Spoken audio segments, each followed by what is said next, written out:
चांद पर हुआ भारत का कब्जा। दोस्तों, अभी अभी शाम में 6:04 पर भारत ने सफलतापूर्वक चांद के दक्षिणी ध्रुव में अपना रॉकेट उतार दिया है। प्रज्ञान उतर चुका है, लैंडर उतर चुका है। अब प्रज्ञान को उसमें निकलने की बारी है। तो चांद पर भारत ने अपना तिरंगा फहरा दिया है। दुनिया के कोई देश, रूस, अमेरिका, चीन, कोई दक्षिणी ध्रुव पर अपना झंडा नहीं फहरा सका है चांद के। और भारत ने आज चांद के दक्षिणी ध्रुव पर एक तरह से कब्जा कर लिया है। दक्षिणी ध्रुव इसलिए महत्वपूर्ण है कि चांद के दक्षिणी ध्रुव में ही पानी होने की संभावना है, खनिज होने की संभावना है, अमूल्य धरोहर होने की संभावना है। उस सभी चीजों पर भारत ने अपना तिरंगा जोशो खरोश से फहरा दिया है। पूरे देश में करोड़ों आदमी, करोड़ों लोग लाइव टीवी पर देख रहे थे कि चंद्रयान 3 सफल होगा या क्या होगा। देखिए, रूस भारत का मित्र राष्ट्र है, तो रूस को चाहिए था कि जब भारत चंद्रयान 3 लॉन्च किया है तो इस बीच में जल्दी जल्दी रूस को अपना यान भेजना ही नहीं चाहिए था। यह सिर्फ भारत को किसी तरह से भारत पहला देश ना बन जाए दक्षिणी ध्रुव पर पहुंचने वाला, इस सोच के रूस ने अपना मिशन अभियान शुरू किया था। और निश्चित रूप से जब आपकी दिल साफ ना हो, जब आप जलन महसूस करें, तो वो फल प्राप्त नहीं होता है। तो रूस का मिशन जो फेल हो गया, उसका एक कारण यह भी था कि उसने जल्दी जल्दी में भारत से पहले चांद के दक्षिणी ध्रुव पर पहुंचने का प्रयास किया, जिससे कि भारत दुनिया का एकलौता देश न बन जाए जो पहली बार चांद के दक्षिणी ध्रुव को छू दिया है। तो इसलिए यह रूस का मिशन कामयाब नहीं हुआ, लेकिन भारत का मिशन कामयाब हो गया। और अभी कुछ ही घंटों के बाद हमारे लैंडर से प्रज्ञान रोबोट बाहर निकलेगा और वो धीरे धीरे चंद्रमा के सतह पर चहलकदमी करेगा। आपने सुना होगा वो घुटरन चलत रेणु तत् तनु मंडित, घुटरन चलत रेणु तनु मंडित, मुख पर दधि लेप कियो। ये कृष्ण जी के लिए लिखा गया है कि घुटनों के बल चल रहे हैं, मुंह में दही लगा हुआ है। घुटरन चलत रेणु तनु मंडित, मुख पर दधि लेप कियो। तो घुटरन धीरे धीरे हमारा प्रज्ञान रोबोट चंद्रमा के सतह पर चहलकदमी करेगा और वहां से नमी, बर्फ, खनिज, सभी जानकारियां इकट्ठा करके नीचे हमारे इसरो को भेजेगा, जिससे कि इसरो अध्ययन में यह पता लगाएगा कि यहाँ पर पानी की मात्रा कितनी है, बर्फ के रूप में पानी है, ठोस के रूप में पानी है, तरल रूप से पानी है।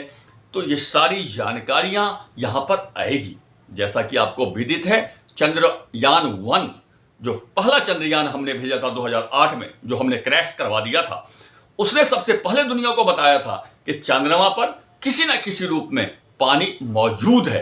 तभी दुनिया को पता लगा था कि चांद पे पानी है। तो उसी प्रयास में यह चंद्रयान 3 सफल हुआ है और अब चंद्रमा के दक्षिणी ध्रुव के बारे में हमें सारी जानकारियां मिलेगी।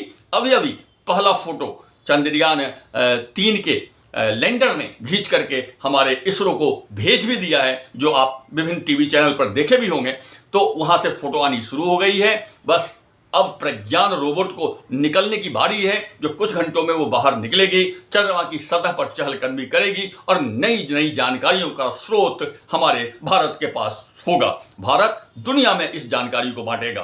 प्रधानमंत्री, जैसा कि आपको पता है, दक्षिण अफ्रीका में है, ब्रिक्स सम्मेलन में है, वहां से लाइव जुड़े हुए थे चंद्रयान 3 के लैंडिंग को देखने के लिए। और दुनिया के विभिन्न देश के राष्ट्राध्यक्ष अफ्रीका में मौजूद हैं। वहां पर प्रधानमंत्री मोदी, भारत के प्रधानमंत्री मोदी का सीना गर्व से चौड़ा हो रहा होगा कि जो दुनिया में कोई देश नहीं कर सका वो हमने कर दिया। आप कल्पना कीजिए, अंदाज लगाइए, आपको घर बैठे कितना गर्व हो रहा है। और दुनिया के विभिन्न राष्ट्राध्यक्षों के सामने प्रधानमंत्री नरेंद्र मोदी का सीना कितना गर्व से चौड़ा हो रहा होगा और कितनी बधाइयां मिल रही होगी। वो किसके बदौलत? हमारे बदौलत, आपके बदौलत, हमारे वैज्ञानिकों के बदौलत, देशवासियों के बदौलत। तो यह आज खुशी मनाने के दिन है, आज खुश होने का दिन है। और मैं उम्मीद करता हूं कि भारत की 140 करोड़ जनता आज के दिन खुशी मना रही होगी। अभी अभी लूना 25 जो रसिया ने भेजा था वो असफल हो गया था, क्रैश हो गया था। भारत ने जो ही चांद के दक्षिणी ध्रुव पर कब चंद्रयान भेजने की योजना बनाई, दुनिया के विभिन्न देशों में खलबली मच गई। और इसी खलबली के कारण रूस ने लूना 25 नामक यान भेजने का कोशिश करी कि भारत से पहले वहां पहुंच जाए, क्योंकि दुनिया में अमेरिका और रूस दो ऐसे देश हैं जो अपने को महाशक्ति मानते थे। उन्हें यह बर्दाश्त नहीं था कि हमारे रहते भारत जैसा देश कैसे चांद के दक्षिणी ध्रुव पर पहुंच सकता है। इसलिए रूस ने लूना 25 नामक चंद्रयान भेजा वहां पे, लेकिन भारत ने सबको पछाड़ते हुए चांद के दक्षिणी ध्रुव पर आज अपना चंद्रयान लैंड कर दिया। लैंड करते ही पूरे देश में खुशी की लहर दौड़ गई, पूरे भारतवासी गर्व से सीना चौड़ा हो गया और पाकिस्तान में मातम फैल गया। चांद पे झंडा तिरंगा लहराना, चांद पे झंडा लहराना यह भारत की बस की बात है। पाकिस्तान के झंडे में चांद तो हो सकता है, लेकिन चांद पे तिरंगा सिर्फ भारत का हो सकता है। आज यह साबित हो गया। इस तरह से भारतीय वैज्ञानिकों ने, भारत के युवाओं ने, भारत के साइंटिस्टों ने, भारत के तकनीशियनों ने दुनिया में यह सिद्ध कर दिया कि भारत के लोगों को ऐसे ही विद्वान नहीं कहा जाता है, भारत के लोगों को ऐसे ही ज्ञानी नहीं कहा जा सकता है। अनंत काल से, आदि काल से भारत ज्ञान की धरती रही है, भारत विद्या की धरती रही है। और आज चांद पे तिरंगा फहराकर भारतीय वैज्ञानिकों ने यह साबित कर दिया है कि हम सिर्फ बात के धनी नहीं हैं, हम काम के धनी हैं। और दुनिया में जो कोई देश नहीं कर सका वो हम कर सकते हैं। अभी 3 दिन पहले ही रशिया का लूना 25 क्रैश हो गया था। लोगों में चिंता की लहर दौड़ गई थी। हर भारतीय सशंकित हो गए थे कि रशिया जैसे देश का चंद्रयान अभी 2 दिन पहले लूना क्रैश हो गया है, हमारा क्या होगा, हम कैसे सफल होंगे। लेकिन भारतीय वैज्ञानिकों ने इन सब आशंकाओं को निराधार साबित करते हुए चांद पे सफलतापूर्वक लैंडिंग कर ली है। और इस लैंडिंग को देखते हुए दुनिया अचंभित है। अब वो दिन बीत गया जब लोग अमेरिका और रशिया की बात करते थे। अब बात होगी हिंदुस्तान की, अब बात होगी भारत की। भारत ने यह साबित कर दिया है कि महाशक्ति कोई नाम के लिए हो सकता है, काम के लिए महाशक्ति भारत है, हिंदुस्तान है। हिंदुस्तान के लोगों में जो जज्बा है, जो उमंग उत्साह आज फैला है, उसका वर्णन नहीं किया जा सकता है। तो इस तरह से भारत के वैज्ञानिकों ने चांद पर तिरंगा फहराकर आज साबित कर दिया है कि चांद पर तिरंगा भारत का ही फहराया जाएगा, और वो भी दक्षिणी ध्रुव पर, जहां पर आज तक कोई जा नहीं पाया है। आज तक किसी का यान लैंड नहीं कर पाया है। प्रयास तो सभी देशों ने करी थी, रशिया ने भी करी थी, अमेरिका ने भी करी थी, चाइना ने भी करी थी, लेकिन सफलतापूर्वक अपना झंडा गाड़ने का काम हमारे हिंदुस्तान ने किया है। और यह दुनिया में साबित हो गया है कि हिंदुस्तान के ज्ञान का तोड़ अब किसी के पास नहीं है। तो इस तरह से भारतीय वैज्ञानिकों ने आज पूरे विश्व में सिद्ध कर दिया है कि हम जो चाहेंगे वो कर सकते हैं।